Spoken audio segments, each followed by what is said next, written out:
잠언 29장 24절을 다시 보시겠습니다. 도둑과 짝하는 자는 자기의 영혼을 미워하는 자라. 그는 저주를 들어도 진술하지 아니하느니라. 아멘.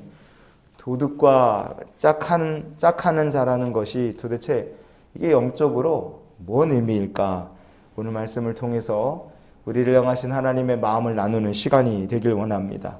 오늘 본문에서 도둑이다 이렇게 번역된 히브리어 본문이 간나부라는 말이에요. 간나부.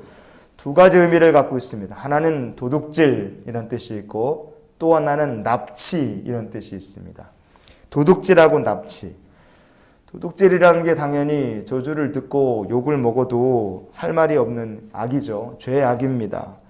그런데 이 간나부라는 말에는 납치라는 의미가 있어요. 이 납치라는 뜻을 통해 우리가 이 말씀의 영적 의미를 좀 더 살펴봤으면 좋겠습니다. 납치라는 말이 왜 여기 굳이 들어가 있는 말을 썼을까? 사람이 인생을 살면서 마치 납치를 당하는 것처럼 자기가 전혀 원하거나 의도하지 않았는데도 죄악을 범할 수 있고 죄악된 삶에 빠질 수도 있습니다. 또 사람이 지혜가 부족하기 때문에 나는 전혀 의도하지 않았는데도 납치를 당하는 것처럼 거짓된 교훈에 우리가 붙들릴 수도 있는 겁니다. 내가 모르기 때문에 붙들리는 거죠. 그러나 하나님의 백성, 지혜로운 성도는 어떻게 합니까? 잘못됐다는 것을 깨달았을 때 죄악된 삶과 이별합니다. 딱 돌이켜요. 거짓 교훈, 내가 속았구나 그러면 탁 발을 끊고 거짓 교훈을 멀리합니다. 그게 정상이죠. 그런데 간혹 가다가 어떤 사람들이 있냐면 의도치 않게 휘말렸던 죄악된 삶을 털지 못하고 오히려 죄악된 삶에 완전히 녹아들어서 죄와 하나 되어 사는 사람들이 있습니다. 거짓 교훈인 줄 알아요. 나중에 헤어나와야 되는데 헤어나오는 것이 아니라 오히려 더 깊이 빠지는 사람이 있습니다. 주변에서 아무리 얘기하고 아무리 말리고 그래도 입을 꾹 다물고 들은 채도 하지 않는 사람들이 있어요. 신천지 이단 다니다가 걸린 사람들 보면 입 꽉 다물고 가족들하고도 의사소통 안 하는 사람들이 있습니다. 그런 사람들을 보면 오늘 말씀 저주를 들어도 진술하지 아니한다는 게 그게 뭔지 우리가 느낄 수 있습니다. 그래서 도둑과 짝하는 인생이란 게 도대체 영적으로 어떤 사람들이냐? 이런 사람들은 인간의 허물, 죄, 실수를 인정하지 않는 사람이에요.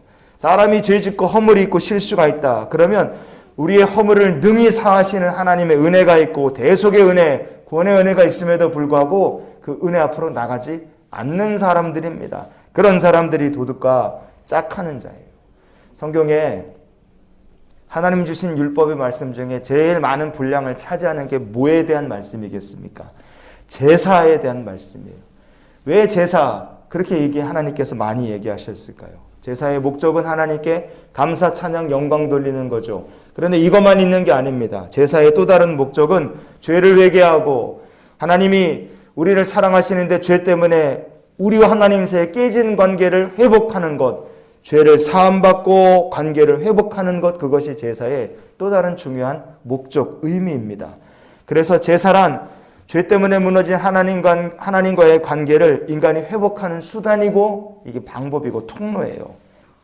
그런데 어떤 사람이 자기 영혼을 미워하는 자가 되겠습니까? 하나님께서 그렇게 깨진 관계를 회복할 수 있는 은혜, 말씀, 수단을 주셨음에도 불구하고 잘못된 줄 알면서도 회개하지 않고 거짓인 줄 알면서도 돌이키지 않고 하나님께로 나가지 않는 사람, 그 사람이 진짜 자기 영혼을 미워하는 사람인 것입니다. 그래서요, 그런 사람들이 듣게 될 저주가 있다 그랬잖아요. 뭔 저주를 어떻게 듣게 되느냐? 스가랴서 5장 3절과 4절을 같이 보시겠습니다. 이는 온 땅 위에 내리는 저주라. 도둑질하는 자는 그 이쪽 글대로 끊어지고 맹세하는 자는 저쪽 글대로 끊어지리라 하니 만군의 여호와께서 이르시되 내가 이것을 보냈나니 도둑의 집에도 들어가며 내 이름을 가리켜 망령되이 맹세하는 자의 집에도 들어가서 그의 집에 머무르며 그 집을 나무와 돌과 아울러 사르리라 하셨느니라. 아멘. 여러분, 스가랴서 5장에는요 날아가는 두루마리 이런 작은 제목이 붙어 있습니다. 하나님께서 스가랴 선지자에게 하늘을 훨훨 날아가는 두루마리의 환상을 보여주십니다. 이스라엘 백성들에게 두루마리라는 것은 하나님의 말씀, 율법을 상징해요. 하나님께서 그 율법으로 도둑의 집, 여호와 이름으로 거짓 맹세하는 사람들을 심판하시는데 그들에게 저주와 심판하시겠다는 것을 스가랴를 통해 말씀해 주신 겁니다. 성경은요 아주 명확합니다. 뭐가 진리냐, 뭐가 하나님 기뻐하실 일이고 복받을 일이냐, 뭐가 하나님이 싫어하시고 저주받을 일이냐, 이쪽 성경에는 기뻐하실 일들, 저쪽 말씀에는 하나님 싫어하시고 저주받을 이야기들이 성경에 명확하게 적혀 있습니다. 그래서 성경의 진리는 잘 믿으면 복받고 고역하면 심판받는다. 아주 단순 명쾌합니다. 그럼 저주를 받아서 이쪽 글의 말씀대로 끊어질 사람, 저쪽 글의 말씀대로 심판받을 사람, 그 어떤 사람들이겠습니까? 여기 말씀해 보면 도둑의 집에 사는 사람들인 거예요.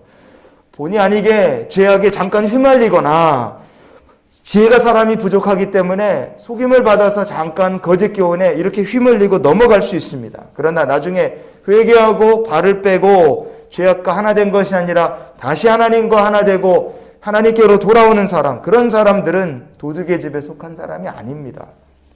그러나 끝까지 회개하지 않아요. 죄에서 발을 빼지 않습니다. 오히려 죄와 한 몸이 됩니다. 거짓 가르침을 버리지 않고 거짓 가르침의 노예가 돼요. 그런 사람들이 바로 도둑의 집에 사는 사람들입니다. 그런 사람들은 이렇게 죄악 가운데 살면 저주를 받고 심판을 받아 끊어진다는 그 성경의 말씀, 이쪽 저쪽에 있는 그 하나님의 말씀처럼 그렇게 하나님 말씀에 경고를 받아도 입을 꼭 닫고 저주를 들어도 말하지 않는 사람들이에요. 그렇게 고집을 피면 어떻게 되겠습니까? 결국 그 말씀대로 하나님 내리시는 저주와 지옥불의 심판을 그가 받게 되는 거예요. 따라서 오늘 말씀의 결론으로 우리가 죄를 깨달았다면 겸손히 회개해야 하고 우리가 무조건 하나님께로 돌아갈 수 있는 믿음의 백성이 될 수 있기를 원합니다. 그래서 우리가 이런 기도로 오늘 하루의 삶을 살았으면 좋겠어요.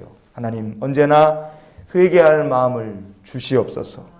우리 마음속에 어느 날 문득 회개할 마음이 든다. 여러분 그렇다면 그 사람은 도둑과 짝한 인생이 아니라 성령님과 짝한 인생인 줄 믿으시기 바랍니다.